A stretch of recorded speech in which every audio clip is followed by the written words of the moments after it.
स्वागत है। और ये आज की जो पीसी है, ये एक का प्रतिनिधिमंडल जिसने अभी रिसेंटली यहाँ पे विजिट की थी, उसके बाद में कुछ कागज़ दिए थे, तो मैं डीएम सर से अनुरोध करता हूँ कि उसके बारे में थोड़ा ब्रीफ करने का कष्ट करें। वर्तमान में जो विवादित धर्म स्थान है उसके सामने सत्यव्रत पुलिस चौकी का निर्माण हो रहा है। उस पुलिस चौकी के विषय में एक हमें उर्दू के अंदर डॉक्यूमेंट मिला था। इस डॉक्यूमेंट का अनुवाद भी उन्होंने दिया था। ये हमारे पास एक अनुवाद है पूरा, जो इसके अंदर कुल 20 बिंदु दिए हुए हैं और उन 20 बिंदुओं में लिखा हुआ है कि ये चारों ओर उत्तर दक्षिण पूर्व पश्चिम की चौहद्दी या बाउंड्री है और इनके बीच की संपत्ति वक्फ है। 23 अगस्त 1929 को मोहम्मद अब्दुल समद, जो निवासी मोहल्ला कोट संभल है, उस समय जनपद मुरादाबाद था, उनकी ओर से एक अनरजिस्टर्ड वक्फनामा सामने आया है। उसमें क्रम संख्या 1 से 20 तक जो संपत्तियां हैं उनका भौतिक निरीक्षण और अभिलेखीय परीक्षण त्रिसदस्यीय समिति ने किया है, जिसमें हमारे यहाँ के एसडीएम, सीओ और यहाँ के ईओ तीनों लोग थे। इसमें जो सबसे प्रमुख बात है वो है कि अभी तक किसी भी व्यक्ति ने कोई भी आवेदन हमको यह नहीं दिया है कि यह हमारी संपत्ति है, अर्थात कोई प्रभावित और विधिक पक्षकार हमारे सामने अभी नहीं आए हैं। दूसरी बात, जिस स्थान की बात की जा रही है उस स्थान के अंदर जो संपत्ति कहते हैं दर्ज है वो 18, 19 और 20 संख्या पर है और वर्तमान में उस जगह की किसी भी प्रकार की कोई भी व्यक्ति वहाँ निवास करता है, उस नाम से कोई निवासित रहा है या वो गाटा संख्या जिसका उल्लेख किया गया है उसका किसी भी प्रकार से कोई भी साक्ष्य नहीं है। तीसरी बात, यहाँ कुछ जो क्रम संख्याएं मैं आपको दिखाऊंगा। हमने इस तरह से चौहद्दियों का निर्माण कराया, जो परीक्षण किया हमारी पूरी टीम ने।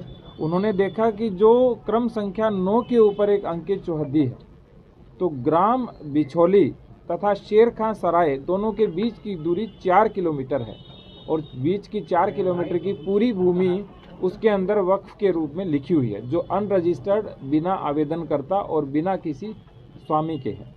दूसरा, कोई भी भूमि जब वक्फ की जाती है तो उसमें स्वामित्व का उल्लेख अवश्य होता है। इसमें किसी प्रकार के कोई भी स्वामित्व का उल्लेख नहीं है। तीसरी बात, वर्तमान जो भूमि है वहाँ पर कोई मकान स्थायी अस्तित्व में नहीं है। किसी प्रकार के जो नाम दिए गए हैं उस प्रकार के नाम भी वर्तमान में अस्तित्व में नहीं है। तो इससे ये प्रश्न चिन्ह उठता है कि जिस भूमि की बात की जा रही है, जो वक्फ की गई है, उसकी वास्तविकता क्या है। किसी ने अभी इसके विषय में हमें अवगत नहीं कराया है।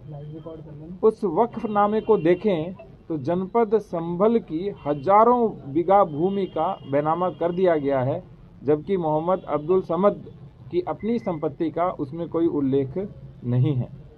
उस वक्फनामे में यह भी लिखा हुआ है कि अपनी संपत्तियां मदरसे के निर्माण हेतु दे रहा हूं। तो क्या कोई व्यक्ति हजारों बीघा भूमि मदरसे के निर्माण हेतु दे रहे हैं? तो 1 से लेकर के 20 तक की संपत्ति में कहाँ मदरसा बनना है, कौन सा मदरसा बना है और किस तरह से उस मदरसे का निर्माण होगा, उसका कोई उल्लेख नहीं है।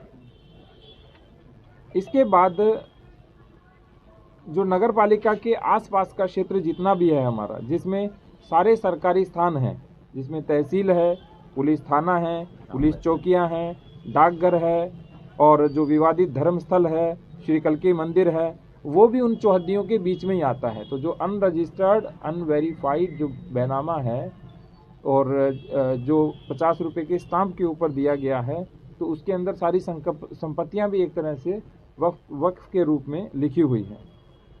मान लीजिए कि किसी ने वक्फ किया भी होगा, मान लेते हैं, हालांकि वो अनरजिस्टर्ड है, कोई प्रमाणित नहीं है, तो भी जो वक्फ अधिनियम है 1995, उसकी धारा 56 कहती है कि कोई भी वक्फ संपत्ति का विक्रय नहीं हो सकता है। तो अभी यह भी संज्ञान में आया है कि इस के आधार पे कोई हमारे यहाँ कोई रजिस्ट्री नहीं हुई, लेकिन मौखिक रूप से और एग्रीमेंट के आधार पे खूब सारी संपत्तियों का क्रय विक्रय भी हो रहा है। तो जो कमेटी की रिपोर्ट है एसडीएम, सीओ और ईओ की, उन्होंने प्रथम दृष्टया संपत्ति क्रमांक संख्या 1 से 20 तक की सारी जो चौहद्दियाँ हैं उन्होंने बताया है कि ये फर्जी प्रतीत होती हैं और जो संलग्न वक्फनामा है उसके दस्तावेज भी फर्जी प्रतीत होते हैं। और सबसे बड़ी बात, इसके संबंध में आगे की कार्रवाई कप्तान साहब के माध्यम से हम करेंगे और जो भी विधिक कार्रवाई और वैधानिक कार्रवाई होगी वो की जाएगी। कप्तान साहब।